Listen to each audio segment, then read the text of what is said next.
Salut, c'est Joe, bienvenue sur Gaijin Concept. Aujourd'hui, on va parler un peu de l'ODB et de ce qu'il est possible d'exploiter dessus.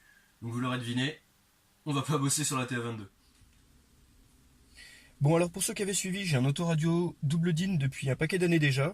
J'avais d'ailleurs fait une vidéo de présentation à l'époque où il était monté dans ma S13. Pour faire court, c'est comme si vous aviez une tablette Android intégrée dans la voiture, avec en plus un module radio FM et un lecteur CD-DVD. Donc le mien, il tourne sous Android 4.0. Donc comme je vous le disais, ça fait un paquet d'années que je l'ai, car c'était une version qui était à jour à l'époque où je l'ai acheté. Donc maintenant, Android 4, c'est quand même un peu dépassé. Mais bon, ça suffit pour quand même se connecter à l'ODB. D'ailleurs, j'en avais parlé sur la vidéo de présentation dans la S13 qu'il était possible de le connecter à une prise ODB. Je l'avais pas fait à l'époque parce qu'une S13, il n'y a pas de prise ODB. Donc là aujourd'hui, on est dans la Lexus, donc ça va être possible. Donc tout d'abord, ce qu'il faudra faire, c'est télécharger une application. Ici, moi, j'ai téléchargé Torque, on le voit sur ma page d'accueil. C'est une appli qui permet de lire pas mal d'infos venant de votre calculateur. Ça permet aussi d'effacer de lire les codes erreurs et de les effacer. Ça peut être pas mal quand vous avez des petits soucis. Voilà, ça peut être n'importe quoi, une sonde lambda, une bobine, quelque chose. Ça peut quand même vous dépanner assez rapidement. Donc une fois que vous avez installé l'appli, à savoir qu'il y a d'autres applis, hein, il n'y a pas que Torque, mais c'est la plus connue. Donc moi je l'ai pris.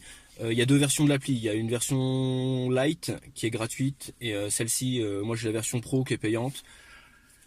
Je sais plus combien ça coûte, mais c'est quelques euros. Hein, donc c'est franchement vu comment c'est utile, honnêtement, pour moi ça les vaut. Ensuite, une fois que vous avez cette application, il vous faut un lecteur ODB. Donc il y a plusieurs modèles, moi j'en ai deux. J'ai celui-ci qui est assez connu, donc le ELM 327 qui marche en Bluetooth. Donc ça vous pourrez le connecter soit à votre autoradio ou alors même avec un téléphone du coup, hein, ça fonctionne en Bluetooth. Donc n'importe quel téléphone Android ou même Apple, je pense que Torque, ça va être compatible avec Apple, sera compatible avec ce truc là. Sinon j'en ai un autre parce qu'en fait j'avais des problèmes de Bluetooth avec mon autoradio, donc j'en ai acheté un deuxième qui est celui-là. Donc le V-Gate Scan, on voit ODB Scan, qui est, lui, il est USB. Donc on va l'essayer tout de suite. Donc je vais le brancher sur la prise ODB, côté ODB. Donc la prise ODB sur la Lexus, elle est côté conducteur. Pour les RHD, elle est juste au-dessus de la pédale d'accélérateur, donc sous le tableau de bord. Et pour les LHD, elle est complètement à gauche, donc au-dessus du repose-pied. Et ensuite, je la branche, j'ai une rallonge USB là, je le branche en USB, tac. Et normalement, dès que je le branche, voilà, ça me lance Torque automatiquement sur mon autoradio. Donc ça met 30 secondes, une minute à se connecter. On voit, tant que ça clignote, c'est que c'est pas connecté. Donc là c'est bon, c'est connecté. Donc on a ici Rêve, on a un compte tour. Donc là ça met nos data parce que le contact de ma voiture, enfin la voiture est éteinte, donc ça met nos data. On peut avoir quand même quelques infos en temps réel, même moteur éteint, tant qu'on a le contact là.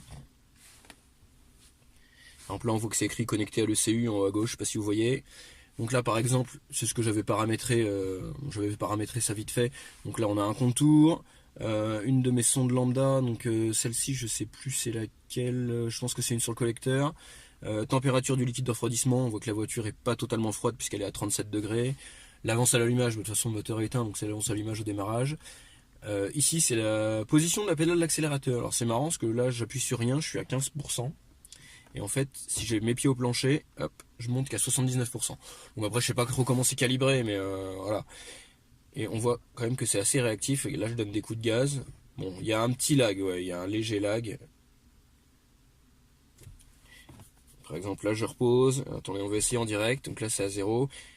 À 3, j'appuie. 1, 2, 3, j'appuie. Ouais, il y a une seconde de lag, vous voyez, entre le moment où j'appuie et le moment où c'est répété sur Torque. Ici, intake, c'est la température d'admission. Je m'étais aussi paramétré une autre page de mémoire, c'était celle-ci, avec l'AFR. Bon, c'est pris avec les sondes d'origine, donc c'est des sondes, c'est pas des larges bandes d'origine, hein, c'est des bandes étroites. J'avais donc l'AFR et j'avais pris aussi les corrections. Donc correction FT, ça doit être les corrections à long terme. Et ST, c'est les corrections à court terme. Ce qui est correction, quand je dis correction, c'est les corrections de Carto par rapport par rapport au son de lambda.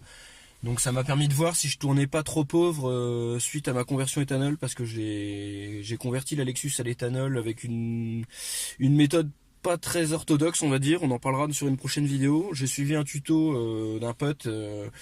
C'est une conversion vraiment qui est pas commune. J'ai pas de boîtier éthanol, j'ai pas de ces choses-là. Ça, on en parlera la prochaine fois parce que j'ai pas totalement terminé mon installation. Mais ça fait quand même 1 an que je roule avec et c'est fiable. Qu'est-ce qu'on a d'autre Là, ouais, on peut avoir soi-disant la puissance en temps réel, mais je sais pas trop sur quoi c'est pris. Après, on va essayer, par exemple, on peut rajouter des manos, on peut vraiment les rajouter comme on veut. Là, on fait ajouter un affichage. On peut ajouter le type de mano qu'on veut, par exemple un mano à aiguille. Et là, voilà, on a accès à pas mal de choses. Donc tout ce qui est colorié de cette couleur-là, c'est qu'on y a accès. Quand c'est tout noir, c'est qu'on peut pas y avoir accès, c'est qu'il n'y a pas de capteur. Par exemple, la pression d'huile sur IS200, moi j'avais essayé là-dessus, on n'arrive pas à l'avoir. Donc je sais pas si je pense qu'on n'a pas de capteur de pression d'huile, de température d'huile. J'avais essayé de l'avoir et on peut pas l'avoir. Là par exemple, on a adaptation de carburant, c'est ça, c'est les corrections de Carto. Altitude GPS, bon bah c'est l'altitude, l'avance à l'allumage. Enfin voilà, on a vraiment énormément de charge moteur, comportement GPS, je sais pas ce que c'est. Distance, engine kilowatt, alors ce serait la puissance aux roues, mais il y a un point d'interrogation, donc c'est de l'interprétation par rapport à la charge et par rapport, je pense, à l'appel de l'accélérateur. Il y a pas mal d'autres paramètres, donc bon, c'est à prendre avec des pincettes. Qu'est-ce qu'on peut avoir d'autre GPS, les kilomètres par litre, c'est la conso en kilomètres par litre, je sais pas si litre au 100, voilà, on peut avoir la conso. Miles per gallon, bah, la conso pour les anglais. Qu'est-ce qu'on a d'autre là on a voilà, les sondes lambda, donc banque 1, sonde 1, banque 1, sonde 2. Ça c'est les 2 sondes sur le collecteur d'échappement. Et ensuite sonde banque 2, sonde 1, c'est la sonde après kata. Donc voilà, on a accès aux 3 sondes lambda, on peut avoir les valeurs. Bon après ça reste des sondes à bande étroite, donc ce sera entre 0 et 1 volt. Donc bon, l'interprétation est voilà, elle est pas non plus ouf. Pression d'admission d'air, donc là ouais, on peut voir la pression d'admission d'air, ça peut être pas mal. Surtout sur les voitures turbo, mais alors après le capteur d'origine à mon avis doit saturer assez vite, je pense, parce que c'est pas une voiture turbo. On y passera peut-être un jour, si on a les moyens. Puissance chevaux roues, c'est pareil, c'est à prendre avec des pincettes. Régime moteur, suralimentation, voilà, turbo. Bon, ça c'est pareil, j'ai pas de turbo, donc ça me sert à rien. Les temps pour faire du départ arrêté, enfin il y a vraiment énormément de choses qui sont possibles. Et autre possibilité de torque, on revient en arrière, j'en parlais tout à l'heure, c'est les codes erreurs. Bah, on va scanner en direct, voir si j'ai des codes erreurs qui remontent. Hop. Ça interroge le calculateur et ça me sort les codes qui sont en cours et même des fois les codes qui sont enregistrés. Et on a possibilité de tout effacer. Bon, ça m'étonnerait que j'en ai eu un l'autre coup qui est monté, c'était un code assez bizarre, je l'ai effacé, mais là ça m'étonnerait que j'en ai parce que j'ai aucun problème sur ma voiture. Après bon, on n'est pas à l'abri d'une merde. 88%. Non, voilà, j'ai pas de code erreur. Et pour les effacer, c'est menu. Et voilà, efface les codes erreurs sur l'OCU. Ça peut permettre quand même, des fois, quand vous avez, par exemple sur l'IS200, quand vous commencez à avoir des problèmes de bobine, ça se met à déconner un petit peu. Vous avez le TRC qui reste, le traction control qui va rester activé et un défaut moteur. Si vous voulez rentrer chez vous quand même en faisant un travers, il faudra penser à effacer les codes erreurs parce que le traction control sera bloqué sur activé. Si vous voulez le désactiver, il faudra effacer les codes erreurs. Donc là on fait effacer, tac, on lance une commande d'effacement. Bon, de toute façon là il n'y en avait pas, donc ça envoie quand même la commande même s'il n'y a aucun code erreur. Ok, et je suis revenu à l'écran d'accueil. Donc voilà, c'était ma petite présentation de torque, c'est assez sympa. Les modules ODB, je sais plus si j'en ai parlé, je pense pas que j'ai parlé de prix. Ce genre de truc, ça vaut 5 à 10 euros sur eBay ou sur AliExpress ou n'importe quoi. C'est vraiment pas cher et ça peut dépanner pas mal de monde. Après tout ça, vous pouvez le faire sur téléphone, hein. Moi je le fais sur l'autoradio parce que c'est 1000 fois plus classe, hein. J'ai l'impression de vivre dans Fast and Furious comme ça. Et une chose qui est marrante quand même, c'est d'effacer les codes erreurs des voitures de vos potes avec l'autoradio de votre voiture. Ça c'est quand même énorme. Vous avez, du coup, des fois je connecte l'autoradio, j'ai une grande rallonge USB, je demande à des potes de se garer à côté de moi, des potes qui ont des problèmes, voilà, des voyants moteurs à effacer.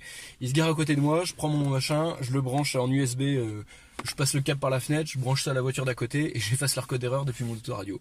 C'est assez marrant à faire et ça fait un peu rigoler tout le monde. Voilà, je pense que j'ai tout dit à propos de ça. Si jamais vous avez des questions, faut pas hésiter dans les commentaires. L'ODB, après, il y a d'autres applications, il y a peut-être d'autres possibilités avec d'autres applis, mais moi j'utilise Torque, c'est vraiment la plus connue de toutes les applis. Après il y a aussi une appli qui permet je crois que c'est Japandin ou un truc comme ça, ça permet de simuler un passage au banc, mais j'allais pas vous le faire là parce que j'ai pas envie de vous encourager à faire des 0 à 150 sur route ouverte, parce qu'en fait c'est ça, hein, vous branchez le truc, l'autre appli Japandin, c'est vous branchez le boîtier et ça vous demande de faire une relance sur un rapport complet, peut-être en troisième, donc faut monter au rupteur de 3 et au rupteur de troisième vous êtes déjà hors la loi. Donc voilà, c'est tout. Et ben je vous dis à la prochaine, et puis si vous avez des questions, n'hésitez pas dans les commentaires. Allez, peace.